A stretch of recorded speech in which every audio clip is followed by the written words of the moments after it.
ఇక్కడ ఒకటి గుర్తుపెట్టుకోవాలి, ప్రమోషన్స్ అంటే మిగతా ఏ హీరోలకైనా ప్రమోషన్ అవసరం. Pawan Kalyan itself is a promotion. అతను కనబడితే అదొక పెద్ద ప్రమోషన్. అది ఎన్ని రోజుల ముందు చేశారన్నది కాదు. పవన్ కళ్యాణ్ ఒకసారి వచ్చి మీకోసం నేను సినిమా చేస్తున్నాను అని మీడియా ముఖంగా చిన్న స్టేట్మెంట్ ఇచ్చినా చాలు, అదొక పెద్ద ప్రబంధం. పాలిటిక్స్ గురించి టచ్ చేసినప్పుడు పవన్ కళ్యాణ్ ఆంధ్రప్రదేశ్ గేమ్ చేంజర్ కంట్రోల్తో పని వారసుని లాంచ్ చేస్తాడు పవన్ కళ్యాణ్ అన్నది గట్టిగా ఇచ్చింది. అఖీరానందని ప్రిపేర్ చేస్తున్నారు. పవర్ స్టార్ కొడుకు అనే ట్యాగ్ లైన్ రాబోయే ఎలక్షన్స్ వరకు పొలిటికల్ సినిమా చేస్తానో గట్టిగా అనిపిస్తుంది. ఎందుకంటే అది ఎలక్షన్స్ కూడా ఉపయోగపడేటట్టు ఉంటుందని పొలిటికల్ మైలేజ్ బేసిస్ ఒక సినిమాని ప్లాన్ చేస్తున్నారు. అది ఎలక్షన్స్ దగ్గర తీసుకున్నారు. అందరికీ నమస్కారం, వెల్కమ్ టు అవర్ ఛానల్. మనతో పాటు గెస్ట్గా ఉన్నారు మూర్తి గారు. సార్ నమస్తే అండి. నమస్తే. అందరూ ఎప్పుడెప్పుడు ఎదురు చూస్తున్న power star Pawan Kalyan cinema Harihara Veeramallu start అయ్యి 2020లో స్టార్ట్ అయింది. సో ఇప్పటిదాకా కూడా రిలీజ్ అవ్వలేదు. సో ఈ రిలీజ్ డేట్ మీద కొన్ని రోజుల క్రితం అఫీషియల్గా కూడా అనౌన్స్ చేశారు. ఇప్పుడు వచ్చే June 12th రిలీజ్ అని. సో ఫ్యాన్స్ అంతా కూడా మరి ఇంకొక 10 రోజులు కూడా లేదు సినిమా, మరి 12 రోజులు, June 12 అంటే కరెక్ట్గా 10 రోజులు టైం. 10 రోజులు కూడా టైం లేదు కదా. సో ట్రైలర్ ఇంకా రాలేదని బాగా ఎదురు చూస్తున్నారు. అసలు ట్రైలర్ ఎప్పుడు వచ్చే అవకాశం ఉందండి? అంటే ఈ ఫస్ట్ హరిహర వీరముల గురించి మాట్లాడుకోవాలంటే ఈ సినిమా ఆల్మోస్ట్ 5.5 సంవత్సరాలు అయితే షూటింగ్ చేయడం జరిగింది. అంటే ఈ 5.5 సంవత్సరాల్లో పవన్ కళ్యాణ్ది 48 రోజుల కాల్ షీటు. ఆయన పొలిటికల్గా బిజీ అవ్వటం వల్ల ఈ సినిమాలన్నీ డిలే అయిపోయినాయి. ఇదొక్కటనే కాదు, దీంతో పాటు ఉన్న ఓజీ కావచ్చు, లేకపోతే ఉస్తాద్ భగత్ సింగ్ కావచ్చు. యాక్చువల్లీ ఆయనకున్న స్పీడ్కి ఉస్తాద్ భగత్ సింగ్ కూడా అప్పట్లో ఏమనుకున్నారంటే ముందు ఎలక్షన్స్కి ముందే ఈ సినిమాని రిలీజ్ చేయాలి అనుకున్నారు. కాకపోతే ఇంకా పీక్ స్టేజ్లో ఎలక్షన్స్ స్టార్ట్ అవటం, హీట్ ప్రిపేర్ అయిపోవడంతో ఈ సినిమాలన్నింటినీ వదిలేసుకుని ఇక ఆయన మొత్తం పవర్ స్టార్ మొత్తం పొలిటికల్ స్టార్ కింద మారిపోయి, మనకు తెలుసు ఏపీ పాలిటిక్స్లో ఎలాంటి గేమ్ చేంజర్ కాదు. సో దాని మీద కాన్సన్ట్రేట్ చేశాడు, అక్కడ సక్సెస్ అయ్యాడు. అక్కడ సక్సెస్ అయిన తర్వాత అక్కడ ఇవాళ రేపు అని 2-3 డేట్లు అనౌన్స్ చేశారు, పోస్ట్పోన్ చేయడం కూడా జరిగింది. కానీ ఇప్పుడు ఏంటంటే ఎట్టి పరిస్థితుల్లో నా వల్ల నిర్మాతలు నష్టపోకూడదు. ఇప్పుడు ఏ హీరో అయినా సినిమా చేస్తే నా వల్ల నష్టపోకూడదు అనేది ప్రైమరీ ఉంటుంది. అంటే సినిమా డిజాస్టర్ అయితే అవన్నీ వేరే కారణాలు. కాకపోతే ఒక సినిమాని ఇన్ని రోజులు హోల్డ్ చేయడం అంటే నిర్మాతలకు ఫస్ట్ ఇది తలకు మించిన భారం అని చెప్పాలి. ఎందుకంటే ఆల్మోస్ట్ 5.5 years నుంచి ఒక నిర్మాత ఈ సినిమాని, అది పవర్ స్టార్ పవన్ కళ్యాణ్ అనే సినిమాని హోల్డ్ చేయటం అంటే మరి వాళ్ళు కట్టే ఇంట్రెస్ట్లు ఇవన్నీ ఉంటాయి. కాబట్టి అవన్నీ ఆలోచించి ఎట్టి పరిస్థితుల్లో ఈ సినిమాని పూర్తి చేయాలి. ఈ సినిమానే కాదు, నేను ఒప్పుకున్న సినిమాలు ప్రస్తుతానికైతే పూర్తి చేశారన్న ఉద్దేశంతో పవన్ కళ్యాణ్ వర్క్ స్పీడప్ చేయటం. అండ్ ఎట్టి పరిస్థితుల్లో 12వ తారీఖు ముందు అనుకున్నట్టుంటే 30వ తారీఖు కింగ్డమ్ ప్లేస్లో రావాలని ట్రై చేశారు. కాకపోతే అప్పటికి CG వర్క్ ఎంత అవ్వదు, హడావుడి హర్రిబర్రి అయిపోయి సినిమా ఇబ్బంది పడుతుందని దీనికోసం స్పెషల్ అసెట్ ఏం చేశారంటే త్రివిక్రమ్ శ్రీనివాస్ని కూడా రంగంలోకి దించారు. ఎందుకంటే సినిమా నేను చేసిన తర్వాత సినిమాకి ఒక మంచి అవుట్పుట్ రావాలి. ఎందుకంటే ఫ్యాన్స్ డిసప్పాయింట్ అవ్వకూడదు. ఇన్నేళ్ళు వెయిట్ చేసిన ఫ్యాన్స్ అంటే బాబో ఇలా ఉందేంటి సినిమా అనే ఫీలింగ్ వాళ్ళకి రాకూడదు. కాబట్టి త్రివిక్రమ్ శ్రీనివాస్ అంటే ఆల్మోస్ట్ పవన్ కళ్యాణ్ నీడా అని మనం చెప్పచ్చు. ఎందుకంటే ఆయనకి ఎన్ని పనులు ఉన్నా సరే పవన్ కళ్యాణ్కి ఆయన ఫస్ట్ ప్రయారిటీ ఇస్తాడు. ఆ ప్రయారిటీతోనే హరిహర వీరమల్లు సెట్కి వచ్చి రావటం, పవన్ షూటింగ్ జరిగినప్పుడు అక్కడే ఉండటం. ఈవెన్ పవన్ కళ్యాణ్ వారం రోజులు డేట్లు కావాలనుకుంటే ఆ డేట్లు కూడా వాళ్ళు తగ్గించుకుని 3 రోజుల్లోనే సినిమాని పూర్తి చేశారంటే వాళ్ళ కాన్షియస్నెస్ ఎలా ఉందంటే సినిమాని ఎట్టి పరిస్థితుల్లో రిలీజ్ చేయాలి, ఫ్యాన్స్కి అందియాలి. అక్కడ మొదలుపెట్టి June 12 డేట్ ఇచ్చారు. ఇప్పటికే ఒక పక్కన నిర్మాతలు అండ్ డైరెక్టర్లు ఏం చేస్తున్నారంటే CG వర్క్ పైన వర్క్ పెట్టారు. చాలా కంపెనీస్కి డిస్ట్రిబ్యూట్ చేశారంటే ఉంది. ఇక మీరు అడిగారు ట్రైలర్ ఎప్పుడు వస్తుందని. యూజువల్లీ కొన్ని సినిమాలకి ట్రైలర్ ఆగిపోట్టు. ఎందుకంటే ట్రైలర్ను చూసి థియేటర్కి వచ్చే ప్రేక్షకులు ఉంటారు, అదేవిధంగా ఫ్యాన్స్కి మనం చెప్పక్కర్లేదు ట్రైలర్ వస్తే ఏ రేంజ్లో ఉంటారు. ఈ ట్రైలర్ కోసం కూడా ఆషామాషిగా కట్ చేయకుండా కొంచెం ఉన్న దాంట్లో ది బెస్ట్ ఇవ్వాలి. 2 డైరెక్టర్లు చేశారు సినిమాని, ఒక్కొక్క అన్నిటిని మేనేజ్ చేసుకుంటూ రావాలి. ఇప్పుడు ప్రెజెంట్ వచ్చేసి జ్యోతి కృష్ణ ఏమరత్నం కొడుకు అయినా ఇంతకుముందు ఒక 2-3 సినిమాలు చేశాడు. ఈ సినిమాని ప్రెస్టీజియస్గా తీసుకున్నాడు. June 6వ తారీఖున ట్రైలర్ రిలీజ్ చేయాలనే ఆలోచనలో ఉన్నారు. ఫస్ట్ ఆ ట్రైలర్ కట్టపైన వీళ్ళైతే వర్కౌట్ చేయడం స్టార్ట్ చేశారు. సో అప్పటికి వస్తుందా అంటే మరి CG వర్క్ క్వాలిటీ, ఎందుకంటే మనం విశ్వంబర్ చూసాం, ఆ టేజర్ చూడగానే అయ్యి బాబు ఇదేం టేజర్, అన్ని సినిమాలు కాపీ కొట్టారు అని రకరకాల మాటలు వచ్చినాయి. అలాంటివి రాకూడదు, ఎందుకంటే రిలీజ్కి ఎక్కువ టైం లేదు. అలాంటి నెగిటివ్ స్పెక్యులేషన్ వచ్చినాయి అంటే మళ్ళీ ఆ ఎఫెక్ట్ మొత్తం సినిమాపై పడుతుంది.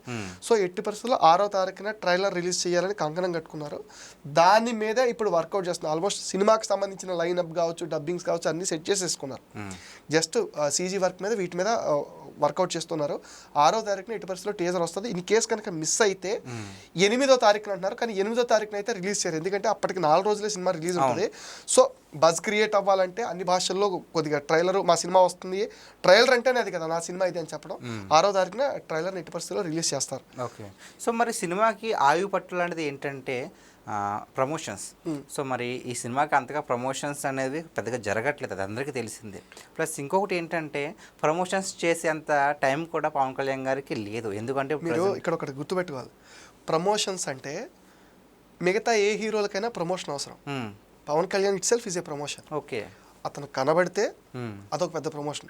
అది ఎన్ని రోజుల ముందు చేశారన్నది కాదు. పవన్ కళ్యాణ్ ఒకసారి వచ్చి మీకోసం నేను సినిమా చేస్తున్నాను అని మీడియా ముఖంగా చిన్న స్టేట్మెంట్ ఇచ్చినా చాలు, అదొక పెద్ద ప్రబంధనం. ఎందుకంటే తెలుగునే కాదు, ప్రెసెంట్ ఇప్పుడు ఎలా ఉందంటే ఈ సినిమాని పాన్ ఇండియా వైడ్గా రిలీజ్ చేస్తున్నా కానీ మన మార్కెట్ మొత్తం మెయిన్ స్ట్రాటజీ అంతా ఇక్కడ ఎంత కలెక్ట్ చేస్తుందని దానిపైన ఉంటుంది. ఈ హరిహర వీరమలు, మొఘల్ కథ ఇప్పుడు ఏంటంటే పాన్ ఇండియా ట్రెండ్లో ఒకటి నడుస్తుంది. పీరియాడిక్ డ్రామాస్ని జనం ఎక్కువ ఆదరిస్తున్నారు. సో ఆ కేటగిరీలో మనం ఇది కంపేర్ చేసుకున్నట్టయితే యూజువల్లీ మన తెలుగు వరకు పవర్ స్టార్ ప్రబంధం ఎలా ఉండదు తెలుసు. మన పక్క రాష్ట్రాలు ఇప్పుడు కర్ణాటక తీసుకోండి, కర్ణాటక శివారు ప్రాంతాల్లో కావచ్చు, మెయిన్ కోర్ కర్ణాటకలో కాకపోయినా కర్ణాటక శివారు ప్రాంతాలు, తమిళనాడు శివారు ప్రాంతాలు, ఇలాంటి చోట్ల ఈ సినిమాకి ఎలాంటి డోకా ఉండదు. ఎందుకంటే మన ఆరిజిన్స్ టచ్ అయిన ప్రతి చోట పవన్ కళ్యాణ్ చరిష్మా ఉంటుంది. పైగా ఇప్పుడు మనకి ఉన్న ఒక అడ్వాంటేజ్ ఏమైపోయిందంటే పాన్ ఇండియా ట్రెండ్ మొదలైన తర్వాత ఒక సినిమాని ఇంతకుముందు పాన్ ఇండియా ట్రెండ్ లేనప్పుడు నేను చెప్పినమాట, సినిమా రిలీజ్ చేసిన తర్వాత తెలుగులో రిలీజ్ అయిపోతే మనం ఆహా ఓహో అనుకుంటున్నాం, కానీ తర్వాత దాన్ని యూట్యూబ్లో డబ్బింగ్ చేసి పెడుతున్నారు. మీరు ఒక్కసారి ఆ వ్యూస్ చూస్తే ఇప్పుడు బెల్లంకొండ సాయి శ్రీనివాస్ హీరో అని మనం అబ్బా చాలా చిన్న హీరో మన దగ్గర, కానీ నార్త్లో ఎలాంటి హీరో ఛత్రపతి రీమేక్ చేసాడు, ఇక్కడ ప్రభాస్ చేసిన సినిమా సీత కూడా చాలా వ్యూస్ వచ్చాయి. అంటే ఇప్పుడు బోయపాటి సినిమాలో మన సినిమా పేరు జై జానకి నాయక, ఈ సినిమాలకి విపరీతమైన వ్యూస్. అట్టుగానే దాన్ని చూసి ఆ మార్కెట్ని క్యాప్చర్ చేసుకోవడం కోసం హిందీలో చేశాడు. హిందీలో మా సినిమాలు రిలీజ్ చేయడం స్టార్ట్ చేశాడు. యూజువల్గా అతను మరి హిందీ స్టార్ కాదు కదా. సో అలాంటిది యూట్యూబ్ అనేది మనకి ఏమైపోయిందంటే స్టార్స్ని ఎలివేట్ చేస్తుంది. పైగా పవన్ కళ్యాణ్ స్టైల్స్ కావచ్చు, ఎందుకంటే మనం ఇక్కడ ఇంకో ప్లస్ ఏంటంటే పాలిటిక్స్ అనేది చాలా ఇంట్రెస్టింగ్ మ్యాటర్. పాలిటిక్స్ గురించి టచ్ చేస్తున్నప్పుడు పవన్ కళ్యాణ్, ఆంధ్రప్రదేశ్, గేమ్ చేంజరు, ఇవన్నీ మాటలు పక్క రాష్ట్రాల్లో కూడా వింటారు. ఎందుకంటే ఇప్పుడు మన పక్క రాష్ట్రాల్లో విజయ్ ఉన్నాడు, ఆయన కొత్తగా పార్టీ పెట్టాడు, ఎలక్షన్స్కి వస్తాడు. ఇప్పుడు మనం మాట్లాడుకోవట్లే విజయ్ సినిమాలు, విజయ్ మన స్టార్ కాదు, కానీ విజయ్ సినిమా కోసం మన తెలుగు కూడా వెయిట్ చేసేవాడు. అట్లా ఏమైపోయిందంటే స్పాన్ పెరిగిపోయింది.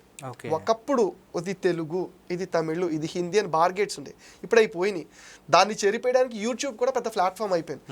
సో ప్రమోషన్స్ అన్ని చోట్లకి వెళ్ళి చేస్తాడు అన్నది గ్యారంటీ లేదు. ఎందుకంటే ఆయనకున్న బిజీ షెడ్యూల్, టాస్క్ ఏంటంటే ప్రజెంట్ పవర్ స్టార్ ఆలోచన ఒకటే, నా నిర్మాతలు నష్టపోకూడదు, వాళ్ళకి నేను డేట్లు ఇచ్చాను, వాళ్ళ సినిమాలు సెటరేట్ చేయాలి. ఇప్పుడు సేమ్ అదే మోటివ్లో ఓజీ షూటింగ్ మొదలుపెట్టేశారు, ఓజీ కోసం వర్క్ చేస్తున్నారు. ఓజీ అయిపోయినట్టు ఇన్స్టెంట్గా ఉస్తాద్ భగత్ సింగ్గే అతి తక్కువ షూటింగ్ అయింది. ఓజీకి ఇంకో 20 నుంచి 15 రోజులు షూటింగ్ డేట్స్ ఇస్తే ఆ సినిమా కంప్లీట్ అయిపోద్ది. ఉస్తాద్ భగత్ సింగ్ వచ్చేస్తే 10% మాత్రమే షూటింగ్ అయింది. సో మోర్ వర్క్ దానిపైనే ఉంది. శ్రీలీల కూడా అంటే పవన్ కళ్యాణ్ వస్తే చాలు మేము అన్ని సెట్ చేసుకుంటాం అన్నట్టుగా ఉన్నారు. ఇప్పుడు నిర్మాతలు కావచ్చు, లేకపోతే డైరెక్టర్లు కావచ్చు, ఆయన వస్తున్నాడా సరే ఫ్రేమ్ పెట్టండి, రెడీ చేయండి. ఎందుకంటే పవన్ కళ్యాణ్ పార్ట్ క్రూషియల్గా అది షూట్ చేసుకుంటే మిగతాది మనం స్లోగా చేసుకోవచ్చు. సో అందుకని దాంట్లో ఉన్నారు కాబట్టి ఇక ప్రమోషన్స్కి నాకు తెలిసి ఒక 4-3 ఇంటర్వ్యూస్ చేసేసి అన్ని లాంగ్వేజెస్లో పవన్ కళ్యాణ్ ప్రత్యక్షంగా హాజరయ్యే అవకాశాలు అయితే నాకు తెలిసినంత వరకు తక్కువ. ఎందుకంటే వీటి మీద మళ్ళీ దృష్టి పెడితే మిగతా సినిమాలు ఎఫెక్ట్ అవుతాయి. ఇప్పుడు ఫ్యాన్స్ పవన్ సినిమా కావాలి, ఇప్పుడు ఎక్కడికి వెళ్ళినా మనం ఇప్పుడు హరిహర వీరమల్లోని మాట్లాడే వాళ్ళు తక్కువ ఉండొచ్చు, కాకపోతే అందరి కాన్సన్ట్రేషన్ ఓజీ మీద ఉంది. దానికి రీజన్ ఏంటంటే ఆ టేజర్, హంగ్రీ చీత అనే టేజర్ వేసిన మార్కు కావచ్చు, లేకపోతే ఆ లుక్ కావచ్చు విపరీతంగా, అంటే హరిహర వీరమల్లుకు లేదా అంటే కంపేర్ చేస్తే ఓజీతో కంపేర్ చేస్తే కొంచెం తక్కువ ఉందే ఉంది. ఫ్యాన్స్ కూడా ఈ సినిమాని పవన్ కళ్యాణ్ తెర మీద చూడాలని ఆత్రం తప్ప, ఎందుకంటే రిలీజ్లు చూసి బోర్ ఫీల్ అయిన ఫ్యాన్స్కి ఇది చిన్న ఫ్రెష్ కంటెంట్ తప్ప ఎక్స్పెక్టేషన్స్ మొత్తం ఓజీ మీదే ఉన్నాయి. అదే పవన్ కళ్యాణ్ కూడా దీన్ని పూర్తి చేసిన వెంటనే గ్యాప్ తీసుకోకుండా దానికి వెళ్ళిపోయాడు. సో దాని మీద ఆయన ఫోకస్ పెట్టాడు కాబట్టి ప్రమోషన్స్కి మా అయితే రికార్డెడ్ ఇంటర్వ్యూస్ ఒక 3-4 ప్లాన్ చేస్తున్నారని విన్నాను నాకు తెలిసినంత వరకు. అది మొత్తం దాన్ని అన్నిటికీ సర్క్యులేట్ చేస్తారు. ప్రీ రిలీజ్ ఈవెంట్ ఉంటుంది. ప్రీ రిలీజ్ ఈవెంట్కి మాత్రం ఖచ్చితంగా పవన్ కళ్యాణ్ హాజరవుతారు అంటున్నాడు. అది తిరుపతిలో చేస్తారంటున్నారు. తిరుపతిలో చేయడం వల్ల అడ్వాంటేజ్ కూడా కలిసి వచ్చేది ఏంటంటే తెలుగుతో పాటు తమిళ ఆడియన్స్ని కూడా కొంచెం టచ్, అది బార్డర్ ఇది కాబట్టి టచ్ చేసే అవకాశం ఉంటుంది. సో మిగతా అన్ని చోట్లకి ఈ ప్రమోషన్ బాధ్యతలను కూడా ఎవరు తీసుకుంటున్నారంటే హీరోయిన్, మిగతా కాస్ట్ అండ్ క్రూ వాళ్ళు తీసుకుంటారు. పవన్ కళ్యాణ్ 90% అయితే నాకు తెలిసినంత వరకు వచ్చే ఛాన్సెస్ తక్కువ. నేను చెప్పానుగా, అతను కట్అవుట్ కనపడితే చాలు. బ్రహ్మానందం ఒక డైలాగ్ ఉంటుంది, చాలా మంచి డైలాగ్ అది. కంటెంట్ ఉన్నవాడికి కట్అవుట్తో పని లేదు. ఇక్కడ కూడా అంతే. పవన్ కళ్యాణ్ కట్అవుట్ ఉంటే చాలు, ఆటోమేటిక్గా అన్నీ జరిగిపోతాయి అన్నది స్ట్రాంగ్గా నిర్మాతలు నమ్ముతున్నారు. ఎందుకంటే అది మనం సినిమాలో కూడా చూసాం. సినిమా హిట్ ఆఫ్ అట్టా అనే విషయం పక్కన పెడితే ఫస్ట్ డే ఓపెనింగ్స్లో సినిమా ఎలా ఉన్నా సరే దద్దరిల్లిపోయే కలెక్షన్స్. అది నేను స్పెషల్గా చెప్పేది కాదు, గత హిస్టరీ ఒకసారి మనం తీసి చూస్తే ఆ కలెక్షన్స్ ఏ రేంజ్లోనే మనకు కనపడతాయి. సార్ ఇప్పుడు హరిహర వీరమల్లు, ఆ తర్వాత ఓజీ, ఆ తర్వాత ఉస్తాద్ భగత్ సింగ్, సో చెప్పుకున్న పవన్ కళ్యాణ్ సినిమాలు అంటే ఈ 3 చెప్తున్నారు. సో మరి ఈయన ఇప్పుడు పొలిటికల్లో బాగా బిజీగా ఉన్నారు, ఒక ఉన్నత స్థాయిలో కూడా ఉన్నారు కాబట్టి సో ఈ 3 సినిమాలు కాకుండా తర్వాత కూడా నటించే అవకాశం ఏమైనా ఉందంటారా? ఇది డిప్లొమాటిక్గా చెప్పాలి. ఎందుకంటే నటిస్తాడా లేదా అన్నది పెద్ద క్వశ్చన్ మార్క్. పవన్ కళ్యాణ్ అయితే ఇంతకు ముందే చెప్పాడు, సినిమాలు లేకుండా నేను లేను, మీకు సినిమాలు ఇవ్వాల్సిన బాధ్యత నాది, మీకోసం నేను సినిమాలు చేస్తాను అని చెప్పారు. కాకపోతే ఇక్కడ సిచ్యువేషన్ ఏంటంటే ప్రజెంట్ 3 సినిమాలు ఉన్నాయి. ఇవి ఎప్పటి నుంచో హోల్డ్లో పడిపోయిన సినిమాలు. ఇది పూర్తి చేసిన తర్వాత, అంటే ఇప్పుడు ఫస్ట్ టైం అధికారంలోకి వచ్చారు ఆయన, డిప్యూటీ సీఎంగా పార్టీ పెట్టిన 10 ఏళ్ల తర్వాత డిప్యూటీ సీఎంగా ఉన్నారు. ఒక పక్క ఆ కార్యక్రమాలు చూసుకుంటూ సినిమాలు బ్యాలెన్స్ చేయాలి. అంటే ఈ రెండింటిని పవన్ కళ్యాణ్ బ్యాలెన్స్ చేయడం అన్నది కొంచెం టాస్క్ అని చెప్పాలి. ఎందుకంటే మీరు అన్నారు ఇంతగా బాధ్యతాయుతమైన ఒక హోదాలో ఉన్నారని. ఆ హోదాను మెయింటైన్ చేసుకుంటూ సినిమాలకే పరిమితం అయిపోతే అవతల ప్రతిపక్షాల నుంచి కూడా కొన్ని ప్రాబ్లమ్స్ ఉంటాయి. సినిమాలు చేసుకునేవాడు నీకు ఎందుకు, ఈ రాజకీయాలను క్వశ్చన్స్ చేస్తారు. అంటే సినిమాలు చేస్తే రాజకీయాలు చేయకూడదని ఎక్కడా లేదు. సో ఈ రెండింటిని బ్యాలెన్స్ చేయాలి కాబట్టి పవన్ ఇన్ని రోజులు కొంచెం బ్యాలెన్స్డ్గా ఈ రాజకీయాన్ని మెయిన్ స్ట్రీమ్ చేసుకుంటూ వెళ్ళారు. నెక్స్ట్ నటిస్తారా అంటే రకరకాల స్పెక్యులేషన్స్ అయితే ఉన్నాయి. ఒకటి ఏంటంటే ఇక సినిమాలు నేను చాలు రెస్ట్ తీసుకుని వారసుని లాంచ్ చేస్తాడు పవన్ కళ్యాణ్ అన్నది గట్టిగా వినిపిస్తుంది. అకీరానందాన్ని ప్రిపేర్ చేస్తున్నారు. ఎందుకంటే పవన్ తర్వాత ఆ చరిష్మా కొనసాగించాలంటే మనకు తెలుసు ఇండస్ట్రీలో వారసుల హవా ఎలా ఉంటుందో. సో ఆయన వారసుడితో పవన్ కళ్యాణ్ ప్లేస్ని ఫిల్ చేయాలని పవన్ కళ్యాణ్ ఆల్రెడీ ప్రిపేర్ అయి ఉన్నాడు. నేను ఫుల్ టైం పాలిటిక్స్ పైనే కాన్సన్ట్రేట్ చేయాలి. ఒకవేళ ఇన్ కేసు మధ్యలో ఇప్పుడు చిరంజీవి మగధీరలో కనిపించినట్టుగా అక్కడక్కడ క్యారెక్టర్లు అయితే చేయడానికి స్కోప్ ఉంటుంది. కానీ ఫుల్ లెంగ్త్లో చేస్తాడా అంటే ఆల్రెడీ మనకున్న సోర్సెస్ ప్రకారం ఏంటంటే OG2 ఉంది, OG2లో నటిస్తాడు అని అంటున్నారు. దాని తర్వాత ఉస్తాద్ భగత్ సింగ్ తర్వాత కూడా వేరే ఎవరికో కమిట్మెంట్ ఇచ్చారు. యాక్చువల్లీ త్రివిక్రమ్తోనే సినిమా చేయాలి. త్రివిక్రమ్ కూడా నాకు ఒక సినిమా చేసి పెట్టండి ఈ గ్యాప్లో అంటే నాకు అస్సలు టైం లేదు, కావాలంటే నీకు చరణ్తో చేసుకోమని చరణ్ని ఒప్పించాడని. సుకుమార్ సినిమా కంటే ముందు చరణ్ సినిమా ఉంటుందని రకరకాల టాక్స్ వచ్చినాయి RC-17 కింద. సో ఆయన చేయడం అన్నది కొంచెం డౌట్ అని చెప్పాలి. ఎందుకంటే ప్రజెంట్ అయితే ఈ జనసేన అధినేత ఇప్పుడు జనం కోసమే పరిమితం అవుతాడు తప్ప ఫ్యాన్స్ని కొంచెం హోల్డ్లో పెడతాడు. ఈ పరిస్థితులు అంటే 2029 ఎలక్షన్స్ టార్గెట్ అంటే ఖచ్చితంగా ఎలక్షన్స్కి రెండేళ్ల ముందు నుంచి ప్రిపేర్డ్గా ఉండాలి. అంటే ఇప్పుడు ఆల్రెడీ ఏడాది గడిచిపోయింది. ఇంక వీళ్ళ చేతిలో ఉన్నది 4 years. 4 yearsలో ఎలక్షన్స్కి వెళ్ళేది ఒక 1 year పక్కన పెడితే ఇంకా 3 ఏళ్ళు. ఈ 3 ఏళ్లలో వాళ్ళ మార్క్ చూపించాలి ప్రజలకి. అదే విధంగా సినిమాలు చేయాలంటే మరి 2 కష్టమైన టాస్క్ కదా.